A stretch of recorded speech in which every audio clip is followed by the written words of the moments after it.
こんにちは。Xbox 専門 VTuber のたくみしーなです。今回は11月前半に新たにゲームパスに追加されるタイトルと11月15日をもって外れるタイトルをご紹介します。ぜひ最後まで見てね。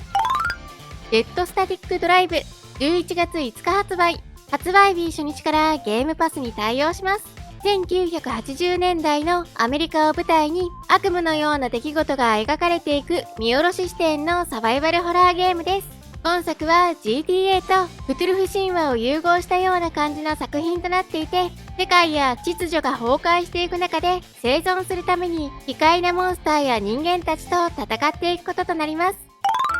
エッキングオン11月6日発売。発売日初日からゲームパスに対応します。生まれたばかりの割れやすい卵を転がして鶏小屋からの脱出を目指すといった内容の卵アクションゲーム。本作では転がりやジャンプ、それに様々な環境を利用しながら危険がいっぱいのエリアを攻略していくこととなります。当初から落ちてしまったらもちろん割れてしまいますし、完全に割れなくともミスをすると少しずつひびが入ってしまうことも。卵は楕円形なので一定の転がり方をしてくれないのに加えてチェックポイントは存在せず、落下した場所からやり直しとなるなど慎重かつ正確な操作が求められるような作品となっています。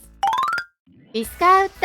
ド11月6日発売。発売日初日から PC ゲームパスに対応します。猫とネズミのライバル関係をモチーフにしている都市建設シミュレーションゲームです。本作では猫による重税に耐えながらネズミたちに指示を出し壮大な都市を築いていくことができます。ベルトコンベヤーやスロープ、エレベーターなどを作成し設置することによって作業をより迅速に効率的に稼働させることも可能。日に日に猫の要求が理不尽になっていく中で猫を満足させるため頑張っていくこととなります。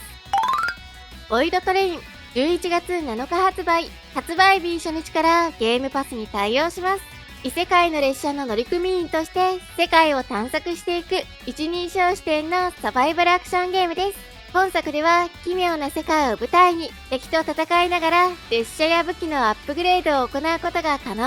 また列車に関しては何もないゼロの状態から作り出すことができるようになっていて、外見だけではなくありとあらゆるオブジェクトの設置も自由に行えると明かされています。材料集めに戦闘、それにクラフト要素を楽しめるような作品ですね。またオンライン協力プレイにも対応し最大4人で遊ぶこともできます。ララクロフト&テンプル・オブ・オシリス11月11日からゲームパスに対応します。2014年にリリースされたトゥームレイダーのスピンオフ作品です。今年の9月にゲームパスに追加されているララクロフト&ガーディアン・オブ・ライトの続編となるタイトルですね。本作も前作同様、見下ろし視点でしっかりとした謎解きやアクションなどを楽しめる名作となっています。また、ローカル、オンラインともに最大4人の協力プレイにも対応。本作も協力して謎を解いていくのがかなり楽しい作品なので、リプレイの方はぜひフレンドと一緒に触ってみてください。ビジョンシミュレーター11月11日発売。発売日初日からゲームパスに対応します。数世代に一度誕生すると言われる選ばれし鳩としてプレイする鳩シミュレーターです。仲間を率いて人間と共存できるユートピアを完成させるために奔走したり、人間社会に甚大な被害を及ぼしていったりするというヤギと似たような方向性を感じるサンドボックス型のアクションゲームとなっています。グレートゴッドグローブ11月11日からゲームパスに対応します。ユニークなビジュアルで作られたアクションアドベンチャーゲーム。本作ではいろんなキャラとコミュニケーションを取ったり、パズルを解いたりしていくような作品となっているとのことです。なお今作は全ての機種で日本語には未対応となっています。レリックハンターズレジェンド11月12日からゲームパスに対応します。スピーディーな銃撃戦に大量の武器が用意されている見下ろし視点型のアクション RPG です。本作は1人でも最大4人のプレイヤーで協力して遊ぶことも可能。それぞれ異なるスキルとアビリティを持っている5人のキャラクターから1人を選択し、様々な武器や装備、スキンなど豊富なカスタマイズを楽しみながら好みのスタイルでプレイを楽しむことができます。ウィンターバロー11月12日発売。発売日初日からゲームパスに対応します。厳しい寒さの中で行方不明のおばを探すという物語が描かれていくネズミが主人公のサバイバルクラフトゲームです。本作では木を切ったり植物を見つけたりなど素材を集めて防寒具を作成することができ、防寒具を入手することで森のより深くまで探索できるようになっていきます。食料を確保する必要があったり、過酷な環境での戦闘の要素もあるなど可愛らしい見た目でありながらしっかりとしたサバイバル要素も楽しめるタイトルになっています。暖かい部屋でゆっくり遊びたい作品ですね。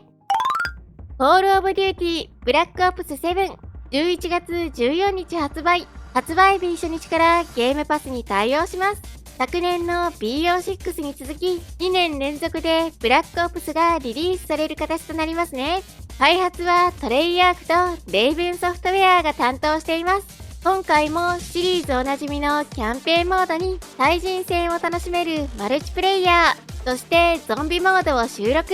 ストーリーモード、キャンペーンではコールオブデューティーシリーズ全体を通してみてもかなり珍しく協力プレイを搭載。日本やニカラグア、ロサンゼルスなど様々な場所を舞台に最大4人のフレンドと協力して遊ぶことができます。また、キャンペーンクリア後には最大32人で遊べる PVE モード、エンドゲームが開放されます。こちらはバンサバのようなローグライク作品から着想を得ており、一人でも複数人でも繰り返し遊べる作りになっていると明かされています。また、マルチプレイヤーの方では13種の新たなマップに BO2 でおなじみの3つのマップ、計16種の6対6のマップを収録。さらにウィングスーツやグラップリングフックなどというアビリティや車両の使用もできる20対20の対戦も楽しめるようになっています。ちなみに本作ではシリーズで初めてキャンペーンとマルチプレイヤー、そしてゾンビモードの経験値、武器レベルが連動することも決定しています。結構今回は全体的に仲間内でワイワイ遊べるような仕様になっているのかなという印象ですね。対人 FPS は苦手という方もフレンドと一緒にキャンペーンを楽しんでみてはいかがでしょうか。また、スナイパーエリートレジスタンスが11月5日からゲームパスプレミアムに対応します。キルカメラが気持ちいいスナイパーに特化した TPS シリーズですね。ゲームパスアルティメットへの追加が今年の1月だったので、発売から10ヶ月でプレミアムにも対応するという形になります。こちらもキャンペーンモードがオンライン協力プレイに対応しているので、フレンドと一緒に楽しみたいという方は触ってみてはいかがでしょうか。ここからは11月15日をもってゲームパスから外れるタイトルをご紹介します。ストーカー2ハートオブチェルノブイリ、追加から1年で終了となります。チェルノブイリ原子力発電所の跡地にある立ち入り禁止区域を舞台にしたサバイバル FPS ゲームですね。本作では多種多様な敵に何百通りの組み合わせが可能な武器が存在し、60平方キロメートル以上のスペースを誇るシームレスなオープンワールドが用意されていて、様々な角度から世界の終末を思わせる雰囲気を体験することができます。本作はすごく人を選ぶ作品なのかなという印象で、ものすごく楽しめたという方もいれば、合わなかったという方もいるかと思います。もし気になっていて、まだ未プレイの方いましたら、終了前に触ってみてはいかがでしょうか。スピリットティー、追加から2年で終了となります。田舎で暮らしながらお風呂屋さんを運営していくシミュレーションゲームです。本作は千と千尋の神隠しや夏目友人帳などから影響を受けて開発されているとのことで、まさしく日本風の世界を舞台に猫の精霊ウーニャンと共に荒れ果てたお風呂屋さんを再建していくこととなります。フットボールマネージャー2024、こちらも追加から2年で終了です。サッカークラブの全権を握る監督としてクラブを運営していくシミュレーションゲームです。監督として選手の移籍や獲得、資金運用、トレーニング方法などあらゆる指示を行うことができ、試合を観戦することも可能。また今作には日本プロサッカーリーグ J リーグも収録されており、オフィシャルロゴやオフィシャルキット、所属選手の写真がゲーム内に登場しているのも特徴です。ちょうど最新作となるフットボールマネージャー26がゲームパスに追加されたばかりなので、入れ替わりで終了する形となりますね。フロストパンク、追加から5年で終了となります。19世紀の末、極寒の地を舞台にした都市サバイバルゲームです。つい最近、続編である2が発売され、ゲームパスにも追加されましたね。前作の方も触っておきたいという方は、外れる前に試してみてください。ということで今回は11月前半に新たにゲームパスに追加されるタイトルと11月15日をもって外れるタイトルをご紹介しました。私のチャンネルでは今後も Xbox の最新情報や製品紹介、レビューを行っていきます。よかったらチャンネル登録と高評価していただけるとすごく嬉しいです。X の方でも情報発信しているのでフォローしてね。それではまた次回の動画でお会いしましょう。またねー。